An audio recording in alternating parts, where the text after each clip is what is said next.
The European Parliament has decided to reduce the amount of gas stored in EU member states' storage facilities during the winter from 90% to 75 to 80% of capacity.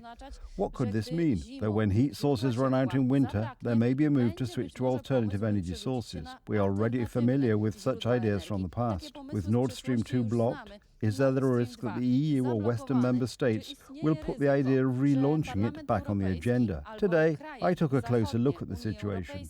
This is a serious threat to our security. Experts are even calling it Europe's gas suicide. Under the influence of the German lobby, decisions have been made that could cause Europe to run out of gas in winter. Power outages have already happened, not so long ago in Spain. There was chaos, no power, no cellular service. It was difficult to get in contact with family members. If everyone who had to ensure lifelong compliance with their voltage control standards, the incident would not have happened, according to simulations based on physical parameters and an analysis of the percentage of reactive power of each of the power plants connected at the time of the incident. It was precisely these parameters and unmet control standards that were to blame for the Spanish blackout. The situation is difficult. Energy prices remain very high, and the European Union is tinkering with standards. Why? Storage plays a very important role in the entire system of purchasing, supply and pricing. We have this phenomenon that German storage facilities are particularly important. Approximately 1/4 of all stored gas is located in Germany, which is why it is decisive for the gas system and trade in Europe. Germany is behind this decision. Under German pressure during the Polish presidency, the European Union member states agreed to lower the target level of gas storage for winter from 90% to 75 to 80%. This is a threat to the security of gas supplies. Germany is the largest market for this raw material in Europe, so its actions may also affect other countries. And that's not good news. Germany should comply with European policy. The previous standard was dictated by the clash with the criminal policy of Vladimir Putin, who turned off the gas taps, and Europe woke up to the fact that Nord Stream 2 had to be stopped and independence from Russia achieved. Now it is loosening the standards. Is this a prelude to the resuscitation of Nord Stream 2? If something goes wrong in the fall, and we now have a special situation because of the conflict in the Middle East, then less gas supply will reach Europe. What then? We will face a gas shortage, prices will skyrocket, and this situation will naturally lead to the restart of Nord Stream 1 and 2. And it is precisely the Nord Stream 2 gas pipeline that poses a threat to the energy security of Central and Eastern Europe, as well as Ukraine, due to increased dependence on Russian gas and a potential reduction in the stability of supplies. This is an invitation for the whole of Europe to face another energy crisis in a few months' time, in winter, and then Putin will throw us a lifeline. This is once again repeating the same mistakes. The answer to Europe's energy problems is not to limit gas reserves, but to build our own energy capacity and sovereignty, and to reject the European Green Deal. And making Poland independent of Vladimir Putin's criminal policy, instead of returning to the business above all approach that Germany has pursued with Russia for years, over our heads and disregarding the security not only of Poles, but also of the inhabitants of all EU member states. The Polish-German border, the crossing in Lubieschin yesterday evening, and this is from this morning, not far south of the municipality of Hojna. In both cases, black migrants are being pushed from Germany to Poland. Such reports from residents of the region reach our journalists' inboxes every day. For example, yesterday I was at the crossing at Buk. The German police arrived there, but when they realized that there was a man recording them, they put the migrants back on the bus and drove away. And this is a session of the West Pomeranian Provincial Council. We get people who don't have a roof over their heads or a bowl of soup. The border guard calls and says, "There's a person who was brought from Germany and they're just here."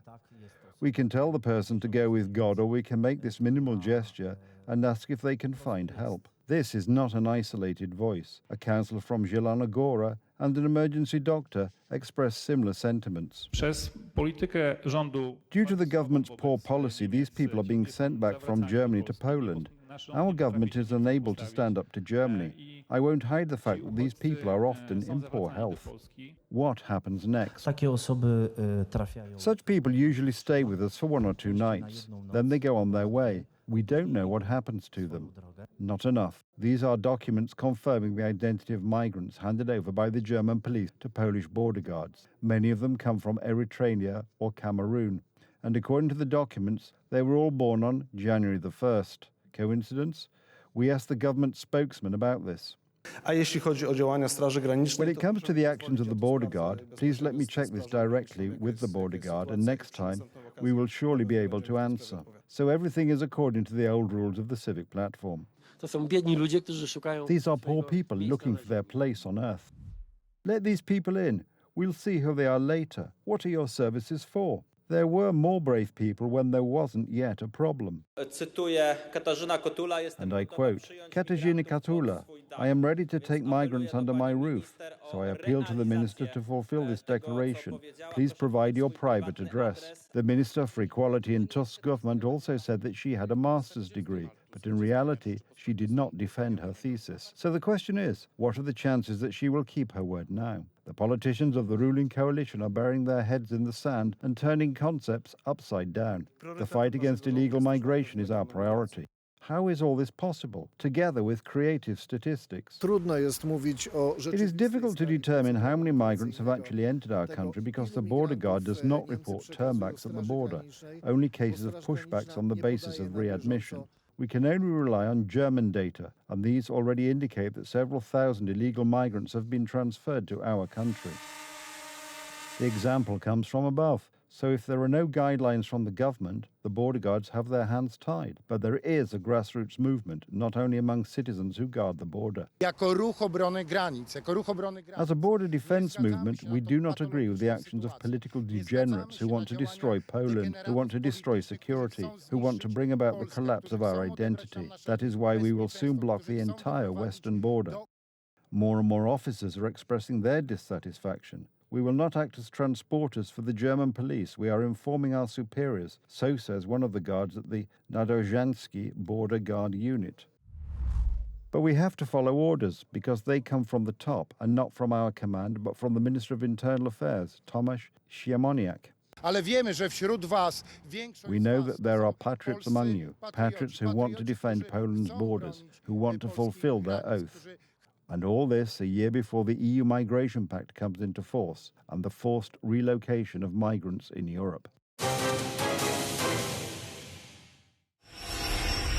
It was definitely his day. There were at least several reasons for this. First and foremost, the events in the Middle East and the direct influence of the White House on the course of those events. Regardless of the narratives of Iran and Israel, which is celebrating their successes in defeating their opponent, the ceasefire has become a reality, and in this regard, the greatest credit goes to the American president. You are a man of strength, but you're also a man of peace. And the fact that you are now also successful in getting this ceasefire done between Israel and Iran, I really want to commend you for that. Apart from the Middle East, the NATO summit is primarily a debate on the situation on the alliance's eastern flank, the conflict in Ukraine and the threat from Russia, the two main topics of discussion. In this regard, the plan to increase defense spending to 5% is key. I think that Russia is exhausted because of their aggression against Ukraine after this more than 3 years of aggression. Yes, and I don't expect that Russia is ready to attack other country now, but in the future, this is real risk. So we have to prepare ourselves. We have to increase our defense, our spendings on defense, because it's absolutely necessary for our security and for a future. The main advocate for increasing this spending outside of NATO's eastern flank countries was none other than Donald Trump. For decades, America has provided a security umbrella, first over Western Europe and later, as NATO expanded, over our region as well. Few countries contributed to defense spending at the same level as the United States. And this is a monument really to victory, but it's a monumental win for the United States because we were carrying much more than our fair share. It was quite unfair, actually. But this is a big win for Europe and for actually Western civilization. At the same time, the US president clearly emphasized the importance of Article 5 of the Treaty on Collective Defense, indicating that the United States will support any NATO country under threat. I stand with it. That's why I'm here. If I didn't stand with it, I wouldn't be here.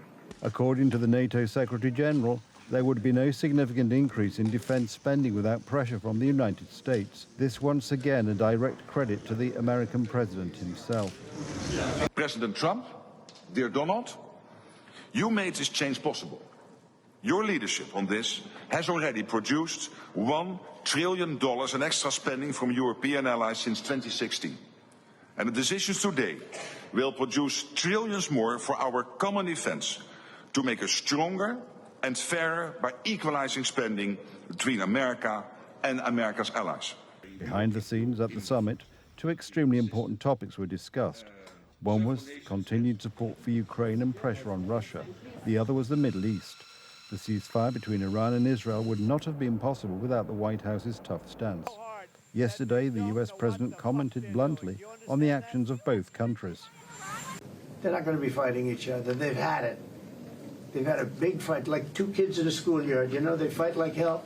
You can't stop them. Let them fight for about 2-3 minutes, then it's easier to stop them. And then Daddy has to sometimes use strong language to You have to use stop. strong language. Every once in a while, you have to use a certain word. In Iran and Israel, the narrative is the same. We won the battle against our enemy. Both sides, although in completely different realities, announced the end of hostilities and the achievement of their goals. We have removed two existential threats: annihilation by nuclear bombs and the threat of annihilation by 20,000 ballistic missiles. Iran, on the other hand, is celebrating its victory over Israel. Propaganda on this side greatly exaggerates the effectiveness of the missile attacks. Among other things, it claims that the retaliatory attack on the US base in Qatar wiped it off the face of the earth, even though in fact not a single missile reached its target, and that the attacks on Israel led to its downfall. For the first time, the military and security infrastructure of the false country of Israel has been destroyed. All of its cities have become dangerous. The myth of its invincibility and the Iron Dome have collapsed. Some American media are questioning the effectiveness of bombing Iran's nuclear facilities. According to a report allegedly obtained by several left-wing journalists, these strikes had little effect. This is denied by the official positions of both Israel and Iran, as well as by President Donald Trump himself, who emphasized that the destruction is extensive and that Iran has lost the ability to build nuclear weapons for decades.